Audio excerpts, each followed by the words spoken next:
လုံးမဲမင်္ဂလာပါခင်ဗျာကျွန်တော် black box တစ်လုံးရွေးချယ်ဝယ်ယူရမယ်ဆိုရင်ကျွန်တော် 4G black box နဲ့ရိုးရိုး black box ကပါကွာလဲပြီးတော့ဘယ် black box အမျိုးအစားကိုရွေးချယ်ဝယ်ယူတင်လဲဆိုတာကိုကျွန်တော်ပြောပြပေးမှာဖြစ်ပါတယ်ဒီနှစ်ခုရဲ့အဓိကကွာခြားချက်ကတော့ကျွန်တော် internet ချိတ်ဆက်မှုပဲဖြစ်ပါတယ်ရိုးရိုး black box ကတော့ SIM ကတ်ထည့်သုံးလို့မရပါဘူး4G black box ကတော့ကျွန်တော် SIM ကတ်ထည့်သုံးလို့ရမှာဖြစ်ပါတယ်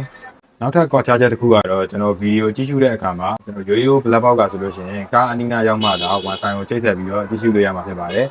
4G black box ကတော့ကျွန်တော် SIM ကတ်ထည့်ပြီးသုံးပြီးရတာဖြစ်တဲ့အတွက်ကြောင့်မလို့မြည်နေရာနေမဆိုကျွန်တော်ဒီကားရဲ့ဒီအရှိမြင်ကွင်းတွေနောက်မြင်ကွင်းတွေနဲ့ location တွေကိုကြည့်ရှုလို့ရမှာပဲဖြစ်ပါတယ်ဒါပေမဲ့တချို့ 4G black box တွေမှာတော့24 hour recording လုပ်လို့မရတဲ့ 4G black box အမျိုးအစားတွေလည်းရှိပါတယ်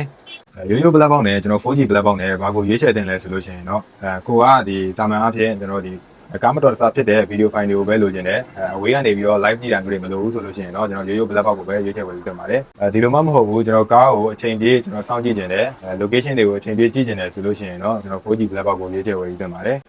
ကျွန်တော်ဒီနေ့ပြပြပေးခဲ့တာတော့ကျွန်တော် 4G black box နဲ့ရိုးရိုး black box ကဘာတွေကွာလဲပြီးတော့ဘာကိုရွေးချယ်ဝယ်ယူတင်လဲဆိုတာကိုကျွန်တော်ပြပြပေးခဲ့တာဖြစ်ပါတယ်အားလုံးကျေးဇူးအများကြီးတင်ပါတယ်ကျွန်တော်တို့ကိုကျွန်ပါ